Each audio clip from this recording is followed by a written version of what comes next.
Hi YouTube, this is Joe Calton with Calton Cutlery. You can find us on the web, caltoncutlery.com. I had a friend of mine ask me how the meat cooler was doing, so I figured I'd go ahead and do a quick update on it. Not a whole lot of changes. It's worked out pretty much the way I was thinking that it would. Of course, I did do an awful lot of testing pre-season before we put it in actual service with game hanging in there, but we'll go in and check it out.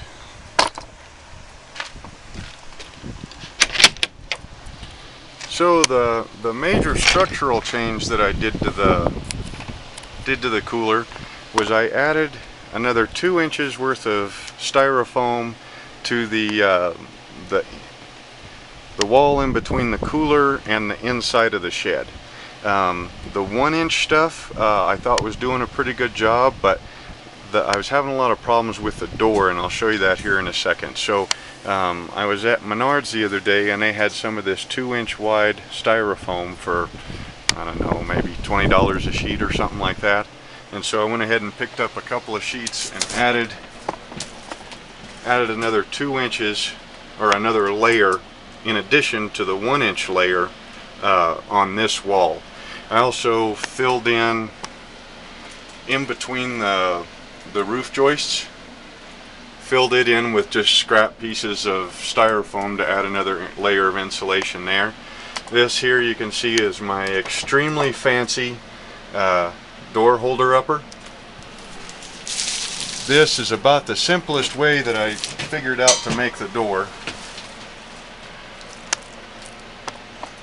And it's the same way that it was the last time, only it's got the second layer on. So now it's got 2 doors, which kind of makes like a baffle seal around the interior door. And it seems to be working really well. And like I said, this is a breakdown type of design, so I don't want it to be too complicated. You know, after hunting season is over, I would like to have that half of my shed back to store my lawnmower. But anyways, you just take this sheet, and of course you got to do this one-handed.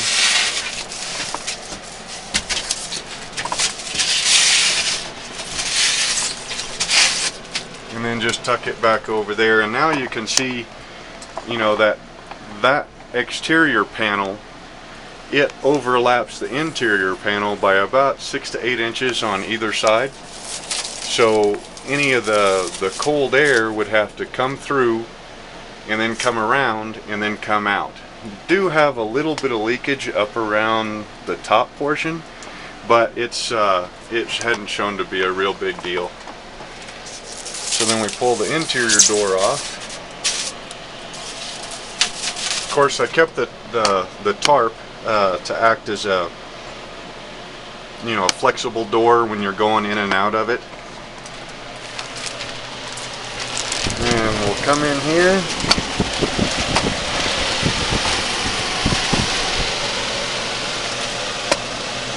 And maybe let the camera adjust with the light.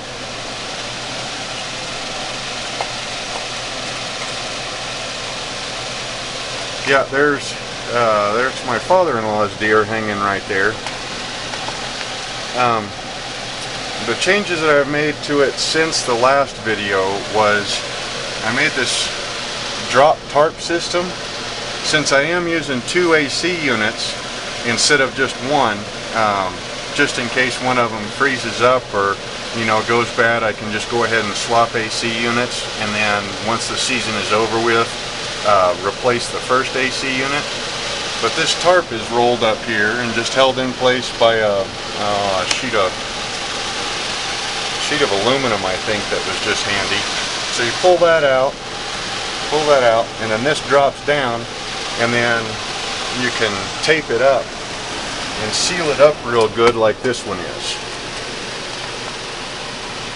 That one's all sealed up nice. I did make some nice brackets to hold the refrigerator thermostat controllers.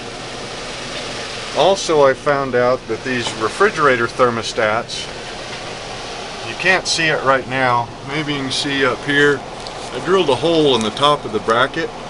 There's an adjusting screw on these thermostats, I've heard two stories about them. I've heard one of them, it's a gross temperature adjusting screw. So, you know, you can use that screw to adjust the temperature, say 5 degrees or 10 degrees, and then use this control knob right here to fine tune it to whatever setting you want. I've also heard that it also acts as a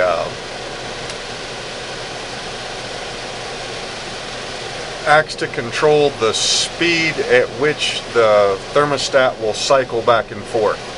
So you can adjust it to make it cycle slower or cycle faster. Either way, it takes a little bit of tinkering to get it to the right position so that you have plenty of adjustment left on the fine knob to work, but it still works great. On this newer AC unit, sorry I've got you panned out as much as I can and you're right up in my face while I'm pointing everything out. This right here with the light bulbs is still working amazing. It is holding about a 5-degree temperature swing of the air temperature, which I would guess probably holds about a, you know, maybe cut that in half with your meat or anything else that you'd be sitting in a cooler temperature. Probably once the season is over, I'll probably end up moving the thermostat and the coil temperature sending unit.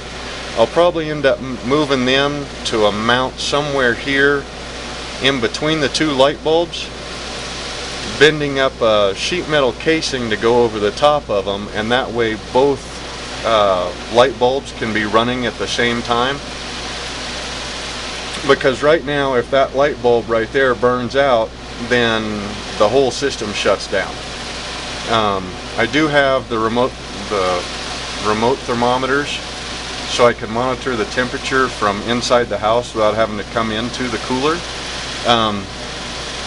But you know, if I left hunting in the morning and it burned out, you know, it wouldn't. I wouldn't catch it until that evening when I came home and looked at the temperatures. But it has worked out absolutely amazing. It's had 2 antelope and I think 4 deer in here.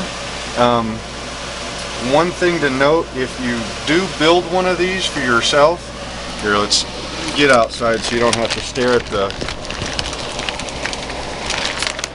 the carcasses. And we'll close the door up while we're here. But one thing to note, I didn't think about this when I built the cooler, but a friend of mine told me that once you build a cooler like this, everybody and their neighbor is going to want to borrow it, or, you know, bring their animals over to hang in hot weather. I kind of figured something like that would happen, so I only built it big enough to hold what I normally get in a season with my family, with just a little bit of extra wiggle room. So if somebody really is in a bind, you know, I can usually squeeze an extra animal in there. But that friend of mine was telling me that you know, a decade ago or so, his neighbor built one of these, and he built it really big. And of course he was charging people to hang their game in his cooler. And I guess somehow the Game and Fish found out about it, and the Game and Fish went over to visit him, and he had a whole bunch of deer and a whole bunch of animals in this cooler, and the only one he had tags for was the one that, you know, his animal. So if you do build one of these and you hang meat for other people, like that deer over there is my father-in-law's deer, well, that tag is in the house. That's where that guy got into trouble. He had like 10 animals in there and he only had a tag for one of them. So I'm pretty sure the Game and Fish wasn't too happy with him, because that tag is supposed to stay either attached to the carcass or with the person in control of the carcass. So if you do build one of these and you do store meat for your friends or family, or if you're even charging somebody for it, make sure you keep those carcass coupons, because you don't want to get in trouble with the law. I would guess that you know, if something like that happened and the Game and Fish showed up, you know, I would guess that if you were real polite to them, they might give you 24 hours to come up with tags. But it's just a heck of a lot easier to go ahead and keep that carcass coupon either with the carcass or you know, on the same property that the carcass is on, just in case. But I have really enjoyed having this cooler this season. Not only has the 3 animals that we've aged in here come out more tender and a little bit better tasting also, but it gives me an awful lot more flexibility in scheduling. You know, I've been hanging everything for 7 to 10 days. So let's say I was planning on working up a deer this afternoon, and a buddy says, hey, let's go hunting. Well, I don't have to work that deer up this afternoon. It'll be just fine in that cooler for another day, and then work it up the next morning. You know, and then also, you know, as soon as you get home, get the thing home, get it hung up, get it weighed, entered into your logbook, get it into the cooler, and hey, you know, it's clean in here. There's no dirt or dust blowing around in there. It drops the temperature of the meat down really good, makes better meat, and frees up your shop so that you can keep working while you've got meat hanging. Anyway, so I still think if you're a hunter and you've got the extra time and a couple of $100 for the styrofoam and the window AC units, and can do a quick wiring job on the thermostat, and you've got the room for it, man, these things are extremely nice. I wish I would have built one, you know, 5-10 years ago. Anyway, hope you enjoyed the video, and we'll see you next time.